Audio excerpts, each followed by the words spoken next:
इंसान आज के दौर में इतना हद से ज़्यादा गिर गया है कि आप किसी पे यकीन नहीं कर सकते। समय इतना तेजी से बदल रहा है, समय बहुत तेज गति से परिवर्तन की तरफ जा रहा है। वो परिवर्तन कैसा होगा, क्या होगा, ये तो राम जी जाने, वो ओम हरि परमात्मा जाने। लेकिन जो उसकी निशानियां हैं हमारे पवित्र वेदों में, जो हजारों लाखों करोड़ों साल पहले इस धरती पे आए, लिखे गए, तो वो निशानियां सारी वही होती जा रही हैं जो पहले भी कई बार हो चुका है। कितने बार हुआ होगा, ये विज्ञान में कोई समझ नहीं है, लेकिन धर्म महाविज्ञान है। हमने अपने पवित्र धर्मों में जितने भी पवित्र ग्रंथ हैं सबको पढ़ा।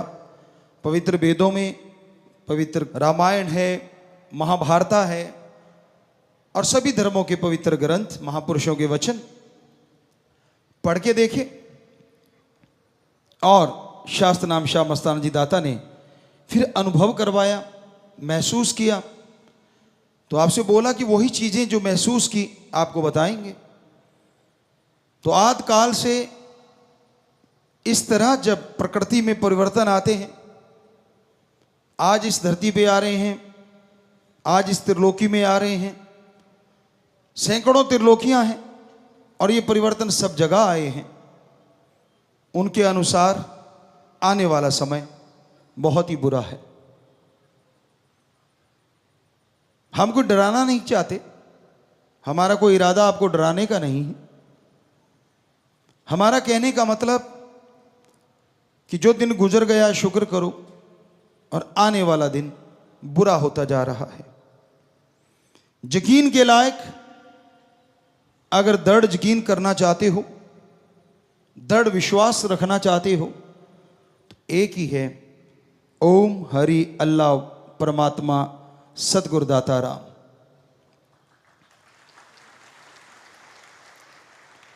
कहीं आप ये सोचो फलां आदमी ऐसा है, मैं उसके पांव छूऊंगा या मैं उसको सत्कार करूंगा तो शायद भगवान मिल जाए। जी नहीं, सत्कार करना हमारी सृष्टि में जरूरी है, हमारी संस्कृति में लिखा हुआ है। हर किसी का सत्कार करो, हर किसी की इज्जत करो। माँ बाप बच्चे को लड़ते भी हैं, रोकते भी हैं, लेकिन इसका मतलब ये नहीं होता कि माँ बाप आपके दुश्मन हैं। इसलिए रोकते हैं ताकि आपके आने वाले समय में कोई आपके ऊपर बोझ ना आ जाए, क्योंकि उनकी लाइफ का तजुर्बा होता है। चलो माँ बाप रोकते होंगे, किस तरह से रोकते हैं वो आप लोग जानते हैं, लेकिन संत पीर फकीर जब रोकते हैं उसके पीछे आपकी जिंदगी का बहुत गूढ़ रहस्य छुपा होता है। तो आज दौर, समय का दौर ऐसी ऐसी करवटें बदल रहा है, हम आपको लिख के देने को तैयार हैं। यकीन के लायक अगर कोई है तो वो ओम हरि अल्लाह सतगुरु राम है। माना कि कोई भी काम धंधा करते हैं यकीन करना पड़ता है। अब किसान भाई दुकानदार पास जाते हैं और दुकानदार कह देता है कि भाई ये गेहूं ले जा, फलां बीज ले जा, इतने मन या इतने क्विंटल प्रति एकड़ फसल होगी। बताइए किसान क्या कर सकता है? वो सूंघ के देख सकता है? जी नहीं। क्या खा के बता सकता है कि इतनी होगी? नहीं। हाँ, उसने उस बीज का अगर पहले प्रयोग किया है तो बता सकता है कि ये बीज मैंने प्रयोग में लाके देखा, इतने क्विंटल प्रति एकड़ पैदावार होती है। पर अगर नया बीज लेता है तो वो नहीं बता सकता किसी भी इंद्रियों से, ज्ञान इंद्रियों से, किसी भी तरीके से नहीं। तो वो क्या करता है, उस दुकानदार पे विश्वास यकीन करना पड़ता है, और वो यकीन बना होता है आगे से आगे, आगे से आगे। और जब बीज डालता है, निराई गुड़ाई खाद स्प्रे जो भी होती हैं सही समय पे करता है तो फसल भी अच्छी होती है। तो यकीन हकीकत में बदल जाता है, वास्तविकता में बदल जाता है कि हाँ उतना ही हुआ, तो उस बंदे पे यकीन और बढ़ जाता है। लेकिन रूहानियत सूफियत कहती है, जो परम पिता जी वचन किया करते आज भी करवा रहे हैं, कि रहना मस्त ते होना होशियार चाहिए। मस्ती अपनी जगह है, लेकिन सचेत रहना अपनी जगह है। जो आदमी आंखें बंद करके किसी पे यकीन कर लेते हैं, आज नहीं तो कल धोखा जरूर खा जाते हैं। समय का दौर ऐसा है। इसलिए हे मालिक के प्यारो, यकीन, दृढ़ यकीन तो सिर्फ एक पे ही रखना चाहिए, बार बार नहीं कहना चाहेंगे। सो वो आपको बताया, या तो उस ओम हरि अल्लाह वाहिगुरु राम पे, या उसके कोई सच्चे संत सदगुरु पीर फकीर पे जो आपको राम से जोड़ता हो, आपसे कोई पर्सनल उसको कुछ लेना देना ना हो, आपके पैसों से या तन मन धन से। हाँ, मन से जरूर होता है।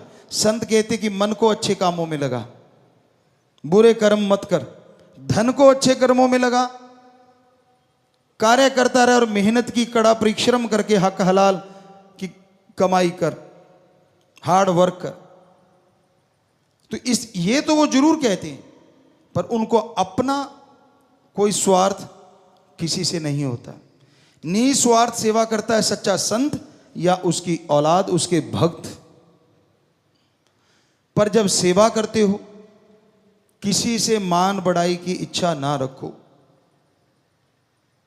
हम सेवा कर रहे हैं उस परमपिता परमात्मा की औलाद की, हम सेवा कर रहे हैं सृष्टि की, वो भी परमपिता परमात्मा की औलाद है। तो भलाई करने वाले भलाई किए जा, परवरदिगार मिलेंगे तू। भक्ति किए जा, जब भलाई किए जा, जब प्रेम किए जा, बेगर्ज निस्वार्थ भावना से। यहां गर्ज आ जाती है, वहां प्रेम खत्म होने लगता है। तो इसलिए बेहद जरूरी है दृढ़ यकीन परमपिता परमात्मा मालिक पे रखो। और सहजोबाई वाली बात जो आपको इतनी बार सुनाई हमने, उसको दिलो दिमाग में धार के रखो। निगाह में किसी दूसरे के लिए वो ख्याल नहीं होना चाहिए जो ओम हरि राम परमात्मा के लिए होता है, एक भक्त के लिए। हमारा कहने का मतलब ये नहीं कि रिश्तों में प्यार ना दो। जो रिश्तों में सही है, जायज है, वो प्रेम दो। भाई बहन का रिश्ता है, माँ बेटे का, बाप बेटे का, बेटी का, माँ बेटी का, तो जितने भी रिश्ते हमारे समाज में हैं, उनके प्रति जो कर्तव्य है, जो सही भावना है, वो रखते हुए आप सत्कार भी करो और प्रेम भी रखो।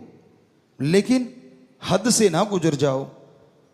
जब आदमी हद से ज्यादा गुजर जाता है और उसके जब चोट लगती है, जब यकीन टूटते हैं, तो वो चोट को सहन नहीं कर पाता। आपने देखा होगा, समाज में देखा होगा, खुद महसूस किया होगा। छोटे से बच्चे को मां पालती है, पहले 9 महीने गर्भ में रखती है, कितनी उम्मीदें, कितना चाव होता है, पर दर्द भी बड़ा होता है। मां सहती भी बहुत है। बच्चा बाहर आता है, माँ बाप उम्मीद रखते हैं बड़ा हो कि ये ऐसे होगा, ऐसे होगा। मतलब अपने सुख के लिए कह लीजिए, या यूं कह लीजिए कि हमारी एक संस्कृति है, एक रीत है कि हाँ अब हम संभाल रहे हैं तो बुजुर्ग अवस्था में ये हमारा सहारा बनेगा, सीधी सी बात। लेकिन आज का दौर ऐसा आ गया है, बच्चा जवान होता है और उसकी भावनाएं अंगड़ाइयां लेने लगती हैं। गदा पचीसी उमरा जोर जवानी का, परमपिता दाता रहबर ने एक ये भजन बनाया। कि एक दौर ऐसा आता है जिसमें आदमी को लगता है मैं ही सही हूं, बाकी सारी दुनिया गलत। तो उस दौर में वो अपने माँ बाप को, परिवार को कुछ नहीं समझता, उसके पर्सनल रिलेशन हो जाते हैं। यानी वो कहते हैं मेरे ही रिश्ते हैं, मेरे तक ही सीमित है। तो भाई ऐसे समय में जब ऐसा कुछ हो रहा है तो कितनी चोट लगती होगी सच्चे माँ बाप के दिल पे, जिनको बच्चे एक पल में ठुकरा देते हैं। इसका मतलब ये नहीं कि रिश्तों में यकीन नहीं रखना, रखना तो पड़ेगा ही, लेकिन संस्कार अच्छे दो बच्चों को। संस्कार अच्छे दोगे तो वो नेक इंसान बनेगा। लेकिन सबसे बड़ी बात एक और भी है, संस्कारों के साथ सोहबत, संग, साथ का भी ध्यान रखो कि आप कैसी सोहबत करते हैं, आपका ध्यान कैसा है। जैसे आपके बच्चे हैं, कहाँ बैठते उठते हैं। हमने देखा है हीरे को कंकर बनते देर नहीं लगती, अगर वो बहुत हाई टेम्परेचर में रहने लग जाए, और दबे हुए कंकर को हीरे बनते देर नहीं लगती अगर वो जौहरी के हाथ लग जाए।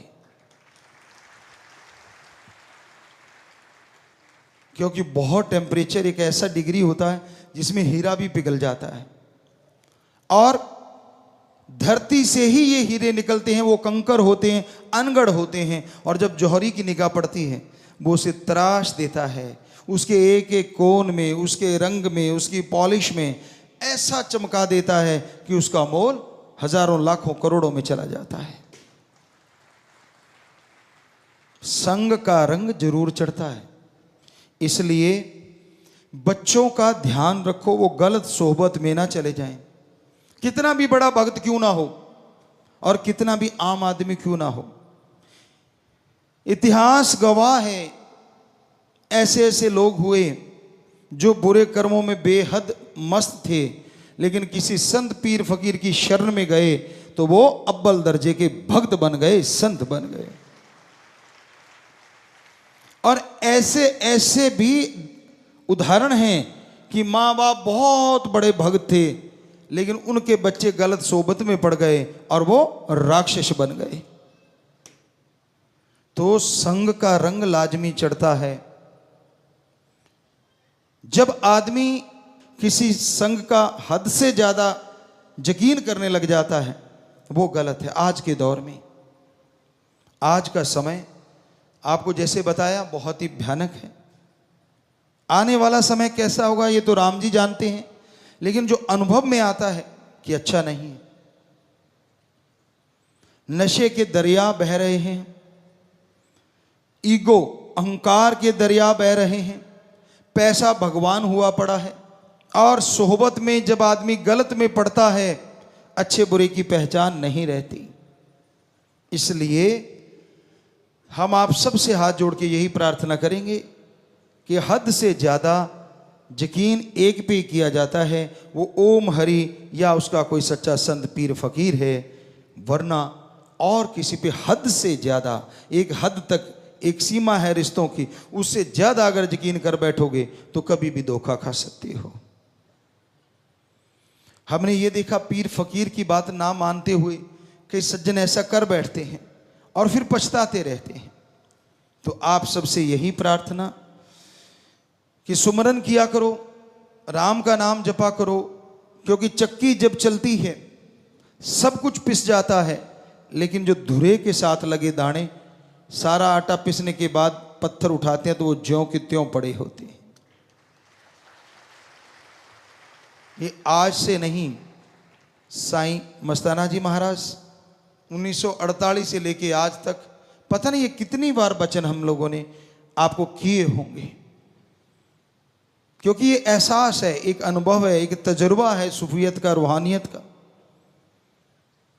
तो वो समय कब आएगा, वो समय कौन सा होगा, ये तो परमपिता परमात्मा जानते हैं।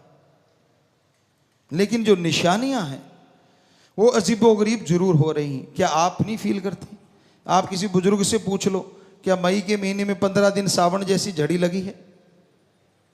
ऐसे ऐसे देशों में, यहां कभी गर्मी पड़ी नहीं थी, गर्मी से लोग मर रहे हैं। ऐसे ऐसे देशों में यहाँ बरसात की बूंद नहीं पड़ी थी, वहां बाढ़ आ रही है। कभी पहले सुना? हमने तो नहीं सुना। हालांकि 55-56 साल की उम्र, 56 की हो गए, लेकिन नहीं सुना।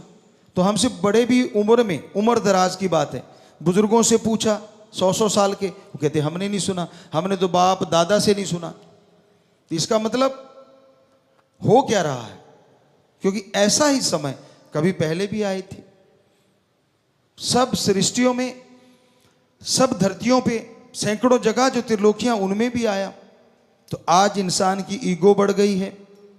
इंसान संतों को जब बेवकूफ समझने लग जाता है, भगवान को मतलब परस्ती के लिए इस्तेमाल करने लग जाता है, तब समझ लो समय बुरे से बदतर होता जा रहा है, बुरे से बुरा होता जा रहा है। तो आज का दौर कुछ ऐसा ही होता जा रहा है। आज के दौर में लोग मतलब परस्त ज्यादा हैं, अपना मतलब हल करने के लिए इस्तेमाल करते हैं भगवान का। क्या आपने खुशी खुशी कभी किसी को भगवान को याद करते देखा? मालिक के प्यारे होंगे जो करते हैं, ऐसा नहीं कि बीज नाश हो गया। बहुत कम लोग। धंधा डगमगा रहा है तो भगवान प्यारा, बच्चा बीमार हो रहा है तो भगवान प्यारा, पेपर सिर पे हैं तो भगवान प्यारा, खेलने जा रहे हैं, कंपटीशन तकड़ा है तो भगवान प्यारा।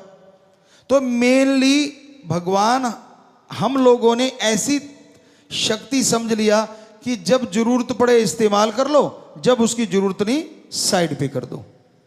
जबकि यह गलत है। अगर आप सुख शांति में परमात्मा का नाम लोगे तो यह हो नहीं सकता कि आपके नजदीक कभी दुख आए भी। इसलिए सुख शांति में सुमरन किया करो ताकि दुख आने ही ना पाए। डॉक्टर साहबान क्या बताते हैं, हमारे बहुत से डॉक्टर यहां बैठे होंगे, कि हमारा शरीर हमारा खुद का एक डॉक्टर है। जब हम अपने शरीर की नहीं सुनते तो हम धोखा खा जाते हैं। आप खाने लगते हो, ठूंसते हो, जब खाना एक अलग चीज है, ठूंसना एक अलग चीज। स्वाद लगता रहता है, अंदर से जरूर आवाज आएगी कि बस हो गया, डकार भी आएंगे, बॉडी कहती है बस, कहता नहीं नहीं स्वाद बहुत है। और फिर ये स्ट्रेचेबल कपड़ा है हमारी स्किन, ये यूं भी बढ़ जाती है और चिपक भी जाती है, ये अपने हाथ में। तो आप डस्टबिन, कल हमने भजन में सुनाया था आपको कि डस्टबिन पेट को ना बनाओगा, कि भाई डस्टबिन ना समझो इसको। पेट्रोल आपको प्योर चाहिए गाड़ी में, कहीं कैरोसिन ना मिला हो, गाड़ी 70-80 हज़ार की आ जाएगी। क्या ये शरीर किसी से बदल लोगे? नहीं बदल सकते। तो इस शरीर के लिए भी तो सोच समझ के खाया करो, एक लिमिट होनी चाहिए। अरे पशु नहीं सोच समझ के खाते, उनको भी अफारा आ जाता है। भैंसों को देखा हमने घरों में रहते हुए, जो किसान भाई बैठे हैं जो ये काम करते हैं, उन्होंने देखा होगा कई बार अच्छा चारा लगा, इतना खा लेती हैं, दूध कम हो जाता है। सोचती हैं ये क्या हो गया, मैंने तो बढ़िया खिलाया था, ये नहीं पता वो ओवरडोज हो गई अंदर। तो आपकी भी तो होती है, किसके नहीं हुई होगी? कभी ना कभी तो ज्यादा खा ही लिया होगा। वो कहते हैं ना, एक कहावत है पुराने बुजुर्गों की, भूखा ना पछताए खा के पछताए। भूखा क्या पछता लेगा, उसके अंदर क्या है, हल्का फुल्का ठीक है तेजाब बना, ये हुआ, लेकिन इतना भी भूखा नहीं, थोड़ा भूखा। और ज्यादा खा लिया, ओहो गैस बन गई, तेजाब बन रहा है, हजम नहीं हो रहा, फूल के कुप्पा हो गए, गैस निकल नहीं रही। ढूंढते कैसे निकले? जैसे खाया तो पटाख से, निकलने में तो टाइम लगेगा ना, आंतड़ियां धीरे धीरे।